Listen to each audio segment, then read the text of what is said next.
I don't often tackle games that have photography as its main feature. Hell, there's only a handful of them, and I've already covered a couple of those games in the past. Pokemon Snap is one of the pioneers of the photography game genre, beaten out by Gekibo, Gekisha Boy, a game on the PC Engine or TurboGrafx-16 in 1992.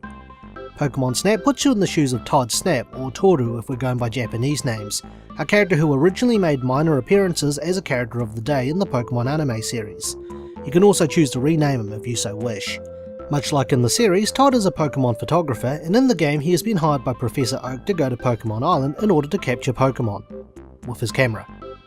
Todd gets around the island on a vehicle known as the 01, and gameplay is focused on taking photos of Pokemon via an on-rail style of gameplay.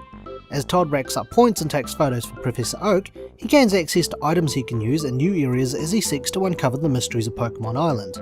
But is the game any good? Find out in The Good. One of the best things Pokemon Snap has going for it is its replay value.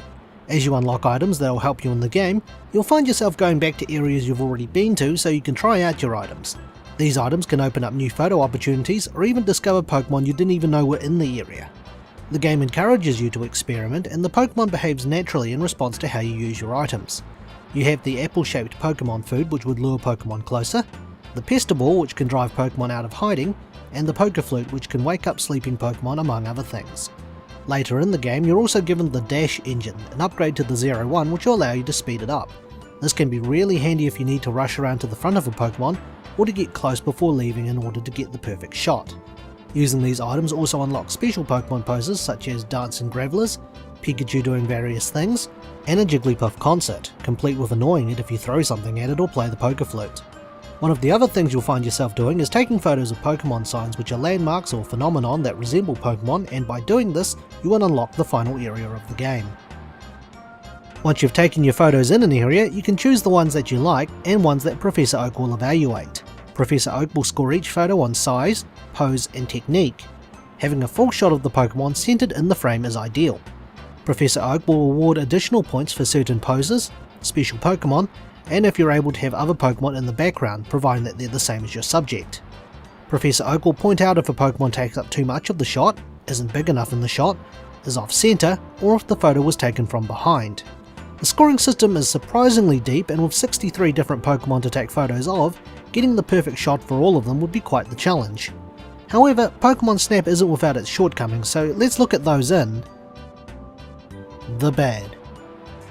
Funny I should mention shortcomings since I found the game was a bit on the short side. I was able to complete the game and the Pokemon album in just under 3 hours, and while there was a good variety of places to visit, I also felt that the lengths of those areas were also hindered by the speed of the 01. While you've got the Dash engine to make it go faster, maybe an item that would make it go slower would be nice. You could have that interaction with Pokemon by having certain ones run away if you approach it too quickly, encouraging the player to learn patience in order to get a good photo. Mind you, this could be hardware limitation since Pokemon Snap was originally going to be a Jack and the Beanstalk game for the Nintendo 64DD accessory for whatever intents and purposes before being scrapped and turned into Pokemon Snap. But I think having the ability to slow down the 01 would have been still feasible regardless of whether it was being designed for the 64DD or not. Some of the requirements to unlock certain Pokemon I found, while somewhat sensible, were rather obscure. For example, to get a photo of Pikachu riding an Electrode, you must first take a photo of the Pikachu at the start of the tunnel stage for it to move, then again once it has moved so it can jump on an Electrode. To unlock Dugtrio later in that level, you must take photos of Diglett when it pops up, and eventually you'll get a Dugtrio. While there is a clue in the stage, I found that it didn't really make much sense. One that did make sense though was getting a Grimer to evolve. First you need to take a photo of the 2 Grimers early in the cave level to make one appear much closer. Then you keep throwing Pestiballs at it so it evolves. Seeing as Grimer is made of sludge, it probably enjoys being pelted with Pestiballs. But at the end of the day, this complaint is more of a minor one, as it does encourage players to experiment around to see how Pokemon react when certain things happen. With that out of the way, I think it's time I give the opinion. I loved playing Pokemon Snap, and it's one of the few N64 games I tend to revisit. The game's replay value and experimenting was the biggest culprit there, and while it is a family-friendly game catered to players of all ages, the photo evaluation that Professor Oak gives is quite deep. The only thing about the game which let it down for me was that it was a bit on the short side, and some of the Pokemon you can find can come down to luck or very specific tasks. Nonetheless, Pokemon Snap is a great spin-off game, and I really wish they made a sequel to it. The technology to make a much better game on a bigger scale exists, and I think it could be done by retaining the charm of the original. The feature from Pokemon Sun and Moon doesn't really cut it for me.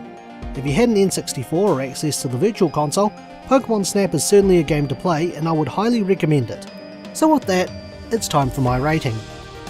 I would give Pokemon Snap this image from a certain music video from Nickelback that I prepared specifically for this review out of 10.